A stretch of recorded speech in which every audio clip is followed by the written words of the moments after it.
Hey everybody, Anyone is here, and I am on the RMCT Feed the Beast server. And for all those who haven't heard me say it a million times in a million different episodes, RMCT is the Reddit Minecraft tournament.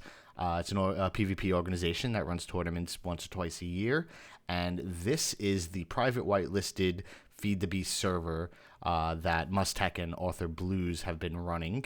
We've been playing here a lot, and I know it's been a while since I've made a new recording, and it's mostly because of the holidays, but a lot because of Feed the Beast. I've been just completely addicted to this, so I wanted to give you guys a tour of what we've been working on, and what my plans are with this series. I don't know if I'm going to do just the normal Let's Play series, and I think that's been done. I hear a spider.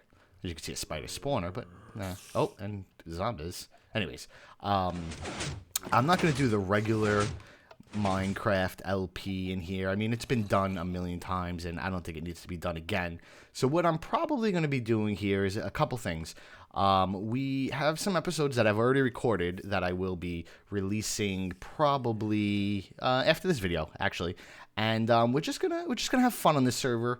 Maybe show you what I'm working on. I have a little work area that I'm gonna show you in a second, and I'm gonna be playing with a couple things right now. Namely, I'm playing around with brewing booze, and also ComputerCraft, playing with turtles. But I could show you that a little later. But first, I wanted to give you a little walkthrough of our base. And no, this isn't it. This was actually our starter base where we started, but this is the overworld. We don't want to be here. We got crazy people like A-Dog and a bunch of other people who want to prank us.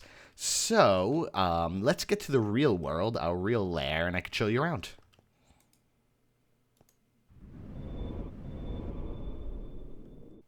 Here we are. Okay, so it's raining. It's always raining. Everyone knows. And this is our evil lair. We've been working on this for quite some time, and a lot of the stuff we've stopped because we're still playing on the beta pack, and we plan on moving over to, I believe we're going to either do the ultimate pack or a custom pack. So until then, we haven't been doing too much of crazy stuff, but just to show you around, this is our storage and sorting area. As you can see here, this ender chest is where all our quarries feed from. Gets piped out under here, comes up here. Anything that we're going to scrap, and I'll explain later what scrap is, comes out this way. So the cobble, the dirt, the gravel, all the stuff that we have tons of goes this way. Everything else either A, hits this smelting and macerating system. So these are all macerators, these are all smeltings. Or hits this line, if it doesn't need to get macerated or smelted, it comes a different path and hits this line. Everything pulls out this way, and it hits these barrels. I love these barrels. I mean, look how much cobble we have in these barrels. Look at all that iron. I love this game. It's so awesome. 33,000 pieces of iron. That's a little crazy. Not much diamonds, but I mean, you know what? 10 stacks of diamonds isn't bad at all. The reason why we stopped in here is in the new version, we're going to have red power too, which is going to really, really reduce the size of this and make this work a lot better. One of the biggest problems with Buildcraft pipes, and that's what you see running around here, is it doesn't actually always, as you see that piece of cobble just passed by this barrel. And what happens with Buildcraft is the items going down the pipe, when it hits a fork, and this would be a fork, you know, it could either go down or straight, it randomly picks a route. So it won't always go into the barrel. And because of that, what we had to do is create a little loop back system. So if you see, if anything passes around this way, it goes down. And let's just make a hole right here. Goes down here, comes back around, and just keeps piping around in circles until finally it meets its home. What's nice about Red Power is they have pneumatic tubes, which are a lot smarter. So the tubes will actually know to bring the items to the correct barrel, and it will always go to that correct barrel, and it will always take the shortest path. So we didn't really want to do much more with this until we have access to that, because that's going to completely redesign this whole area. And also, as you can see, we started building other types of storage. But again, until we can get red power, we don't want to really build this out too much. As you can see over here, there's this big tank. This used to be our power generation area. but we have moved that to over there, and I'll show you guys that in a second. But one of the other things I want to do is I wonder, and I might do this before Red Power 2 comes out, just because it's taking forever, get rid of all these pipes and replace these with factorization item routers. And when I get that done, I'll do a separate video on that, because the way they work are a little tricky, but basically it uses Ender Magic to distribute the items across all of the machines or all the inventories. So I won't have to have all of these dozens of pipes, which is really nice. It's going to be a lot more efficient and look a lot nicer. I mean, because this is kind of this looks nice enough, I guess, but it's still kind of a mess. So just give you a look around. There's some portals. Whee! I believe Benchy left this portal here, and since he left it here, he's the only one who can get rid of it, and he hasn't yet. And that's probably worth stating. Right now, it's not the whole RAC crew that's on this server. It's myself, Benchy, Parker, and a new face that you guys haven't met yet, but Nick Flame, and I'm sure you'll see him around. I don't know if he'll ever actually come on the RAC survival server legit, vanilla, whatever, but he might, and he might come up there. So anyways, this is the center, and this is actually what he's been building.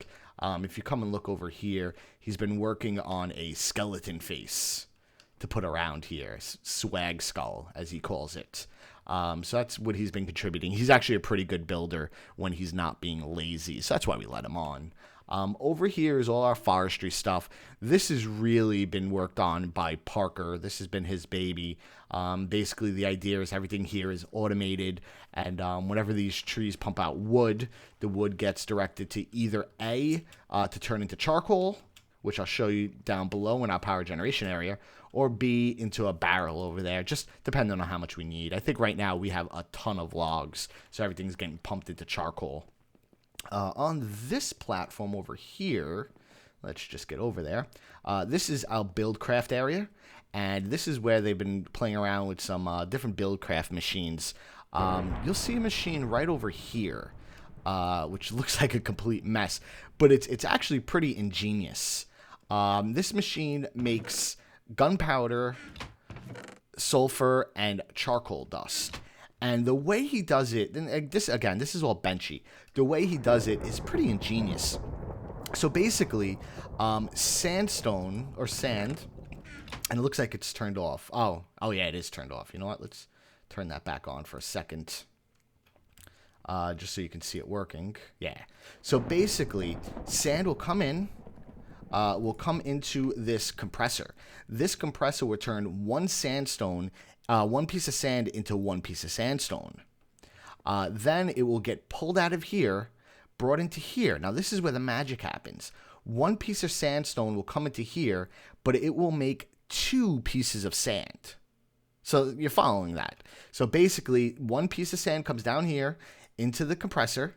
The compressor turns the one piece of sand into sandstone, which gets sucked out of here into here and then pulverized into two pieces of sand. So basically, it's an infinite sand generator. On top of that, sometimes you wind up getting nitrite, whatever the case is. And when that happens, actually, I could tell you right now. Niter, there you go. See, and you just seen a piece right there. Sometimes when it turns into two pieces, the one piece of sandstone into two pieces of sand, it creates nitrite. And that will go into this pulverizer, which will turn it into sulfur. And then out from down here, he has an auto crafting table set up that will then turn the sulfur into gunpowder using a little saltpeter and a little charcoal dust. And the way he gets the charcoal dust and the saltpeter is through this side of the machine. And instead of trying to fully explain how this works, I'm sure he's going to be doing a video on it soon. But it's pretty much a self-sustaining system that creates tons and tons of gunpowder. Now, why would you need that? One of the big problems with using Mystcraft, and that's what we did to have our little evil lair here. This is a void age. That's why you see no land around. One of the problems with it is that the way Minecraft works, and Feed the Beast and anything, the mob cap is split across all the worlds. So a mob cap on hard is 80 mobs at a time. That means, let's say you have 15 different Mystcraft worlds, and all of them have at least one chunk loader in, and that's what this is. This keeps the whole 3-chunk region loaded in memory. And as you can see right now, you're going to see these particle effects. Those particle effects shows you what is actually loaded. So when I leave here, this stuff is still running. I'm sorry it's raining and it's hard to see the particle effects, but take my word for it. Anyways, so you have about 15 worlds, each of them with one chunk loader, at least one chunk loader. I'm sure it's just like ours, it's many, many more. And what happens is it gives Minecraft a lot of different places to check for spawns. And because of that, natural spawn rates drop through the ceiling. They're really, really low and horrible. And because of that, you can't make a regular dark room to yield creepers to get you a good amount of gunpowder. So the best way to get gunpowder is to make it yourself. And you'll see more about that in a future video. We made an ender farm and had a couple issues. And again, I won't talk about that too much because that's already recorded. Another thing that you'll see over here is this is going to end up being our mob spawning area. Right now in here we have 2 blaze spawners. And we just have them falling in water. I know when blazes die from water, they don't actually drop a blaze rod, but we wanted just somewhere to put it. And what you also notice is there are tons of mushrooms around here. And the reason for that is, if you look at the F3, we're in a mushroom island. So when we created this Mystcraft age, we created a void world in a single biome, and that is a mushroom island biome. So we don't have mobs spawning everywhere. The only problem with that is Parker needed to get some flowers, so we put a little grass down. And from this little grass, all of these mushrooms keep spawning. So this works as a pretty good mushroom spawner. We have really no use for these mushrooms, but if we wanted to, we have them. Great, so now the rain stopped, and as you can see, we have a black sky with red clouds. I love the look of this Mystcraft age. It's pretty much stable. There's really no corruption. What you will notice is, and I'll see if I can actually get it on camera, and if I do get it on camera, I'll do a slow motion so you can see it. But if you look in the distance, you'll see like little things blowing up. Not explosions, not meteorites, for all you people who are actually used to Mystcraft. They look like, if you get really close to one, they look like a piece of wood blowing up. And they absolutely, positively have no harmful effects. So it's really, really weird. Nobody's been able to tell me what it is. And of course, right now I can't get it on film. But hopefully before the end of the episode, we will get it. But besides that, there's really no corruption. We have just a regular normal day-night cycle. Realistically, we could have done Eternal Day and would have helped our solar panels because it would be generating power all day long. But that seemed just a little bit overpowered. And to be honest with you, at night, with these clouds become translucent, and the stars in the sky, it looks pretty awesome. But I really like how this Mystcraft age came out. It took us a lot. We went into a creative world on my server and spent maybe 2 hours just working with Mystcraft, figuring out how to create stable ages, and I think we did a pretty good job of it. And again, I'm very happy with the way this turned out. So under here, and you know what? I know I have a jetpack and I could just fly down here, but twice already I have jumped off this edge, forgetting that my jetpack was being charged, and fell and died. And both times I have lost quantum suit leggings and quantum suit helmet. And for all you people who know what these are, they take a lot of resources. Luckily, we have a mass fab, generating pretty good. We have about 250 stacks of UU matter. For all that who don't know what UU matter is, you can use this to make pretty much any raw item, raw mineral or item like wood, cobble, diamonds, pretty much anything, any raw material you can make out of UU matter. And we use it to make the iridium, because in the mod pack that we have, iridium does not generate with the terrain. So we have a ton of that here, and that's how we make our quantum armor. This is running pretty well, but this is all Benchy's baby, so I'll let him explain it a little better once he gets his video running. But just keep in mind, we have a ton of power coming from those ultimate solar panels, and then also from in here, we're pulling a lot of power out of here to feed this machine. So we're getting, I think at the highest points, we get something like 700 EU per tick, 800 EU per tick, feeding into here. Now, that's not a lot. You can do a lot more, but we're pretty happy with the way this is going. In a perfect world, we would have a piece of scrap, at least one here at every given moment, but we do not have enough scrap running to this yet. And we're doing a couple little cheaty things to get scrap in here. But, again, I'll let Benchy get more into that when he does his videos. And if he doesn't do his videos, I'll do a video explaining it myself. Okay, so it's night out. And as you can see, I mean, how cool does that look? I'm pretty sure that it will come up on the YouTube video. But just those translucent red clouds with the stars in the background and the moon. I love how this looks. We are getting a lot of bats, but don't worry about that. So, I think you just seen that.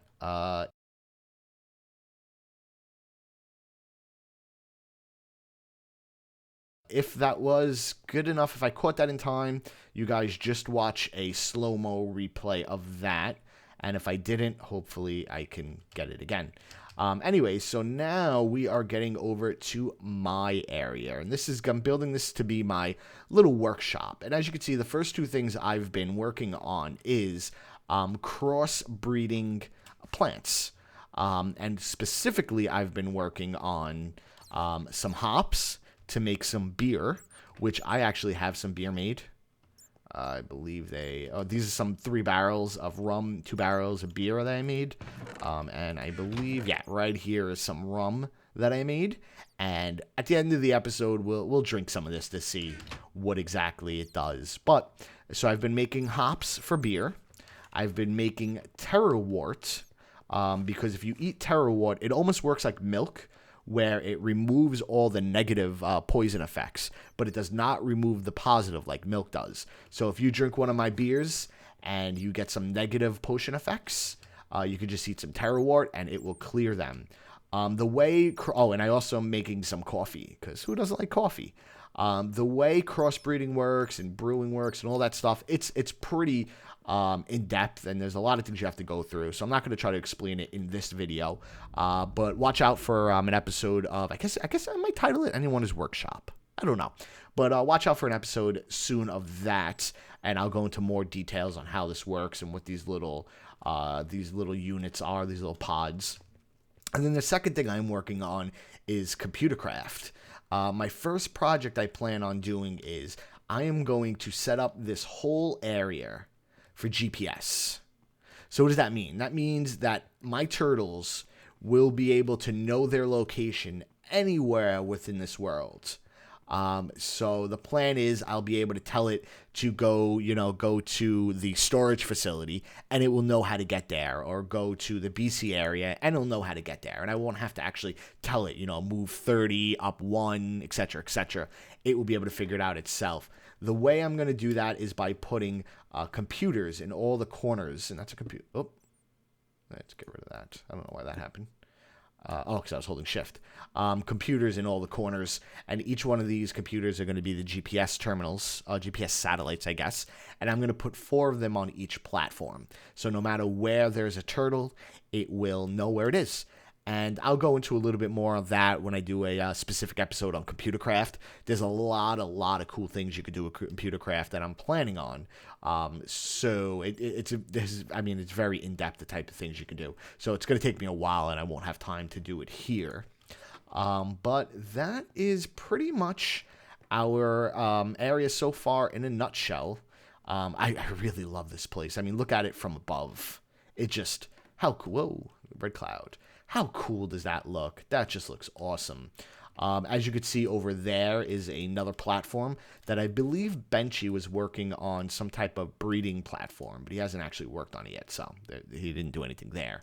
And just to give you a better look, now that it's not raining, You should start seeing those, the ender magic particles. Everywhere you see that, and let's just get on this glowstone right here. Everywhere you see those ender particles, that means that chunk is loaded and everything within it is working. So, when I'm not logged in, my hops and my terraward are growing. Our mining facility, our quarry, is feeding stuff into here, etc., etc. So, what I really wanted to do this episode is I've been wanting a couple things. So you could see that I have my quantum suit leggings and my quantum suit helmet, but I have been dying for a gravity chest plate and a ultimate solar helmet. So what the gravity chest plate will allow me to do is pretty much fly like I'm in creative mode, as well as keep all my equipment charged, which is really cool. And then the ultimate solar helmet, what it will allow me to do is it will actually work like if I had an ultimate solar panel on my head and charge all my equipment that way. So my actual gravity chest will charge my suit, and the ultimate solar helmet will charge all my tools. So with that on, I mean, that's pretty much endgame. I can use the quantum boots, which allows me to jump high. But to be completely honest with you, I think I'm going to keep the long fall boots. Maybe not, though. These are pretty cheaty in the sense that no matter how far I fall from, I don't take any damage. Plop. So, yeah. And for all of you who don't know, an ultimate hybrid solar panel during the day gives 512 EU per tick. And at night, it still gives 64 EU per tick. So, I mean, it provides a lot of power. A lot of power. Now, the thing about making the gravity chest and the ultimate solar panel helmet is there is a ton of steps to it. I mean, it literally took me an hour and a half to craft all the materials needed to make the gravity chest. And you think I'm joking around there, you think I'm exaggerating, but I'm really not. So what you see here are the 3 components I need to put together to make the gravity chest plates. As you can see, a quantum suit body armor chest plate was the first thing I had to make. And it doesn't look like a whole lot until you start looking into what it takes to make these things. So let's take a look at the superconductor. The superconductor is made by is made by 6 superconductor covers, 2 glass fiber, and 1 gold. And now, mind you, I need 2 of them for each of these. Let's see. I need a gravity engine right here. So, as you can see, this gravity engine, I need 2 of these to make this. So that means I need to have 4 superconductors just for the 2 gravity engines. And then I need 4 more after I make the 2 gravity engines. So that means I need 8 of these superconductors. Now let's see how far in this crafting recipe takes. So I need 6 of these to make 3. Now you go into there, and now I need to make all this. This iridium plate is made by this, which is made by the iridium ore, which I have to use. I guess it doesn't show me the actual crafting recipe. But to make iridium ore, I need 3, 6, 7 UU matter. So it really, really does take a lot of time. And that's just one piece. That's just a superconductor. That's not talking about the cooling core, which keeps going deeper and deeper and deeper. It takes a lot to make these things. So I'm skipping all that for you guys, and I have pretty much the bare components made. I had the bare components made. I'm missing a cooling core. You know what? I'm going to put you on. Let me cut 1 second, see if I can find that cooling core, and I'll be right back. Okay, so I'm not sure if somebody's trolling me or if I really screwed up. But I was missing a couple gravity engines, but I have that situation all taken care of. So as you can see here, this is most of the recipe done for the gravity chest plate. But just to show you, this is how you make the gravity gravitation engine. And this all takes a lot. This cooling core just, I mean, it's a lot to make. That's just for the cooling cells. And then these go even further. So there's a lot to make here. But so let's make this last gravity engine. And then after I get this together, we can make the ultimate solar helmet. And then we'll be pretty much unstoppable. So there is the gravitation engine, which is obviously the second one I need. So we could put all this stuff here. And we should get a gravity engine. Now, as you can see, my quantum suit chest plate is fully charged, but the lap pack isn't. So it's going to take a little while for that to get charged. Very nice. Very nice. So let's take that. And before we start making the ultimate solar panel hat, let's start getting this bad boy charged. This is going to take a while. Look at that. Is it going to be daytime? Is it? I don't know why. Why is? Maybe it's raining and I just don't see it. It looks like it's daytime, but it's only generating 64 EU a tick. So this is going to take a while because this takes what? 10 million EU it holds. 10 million EU. That's 10 times the ultimate hybrid solar panel. So that's going to take a little while to charge up. So let's just get all this stuff out and we can make the ultimate ultimate hybrid solar panel, right? That's what it's called. Ultimate hybrid solar panel. And then we could make the ultimate hybrid solar helmet. Yes, very nice.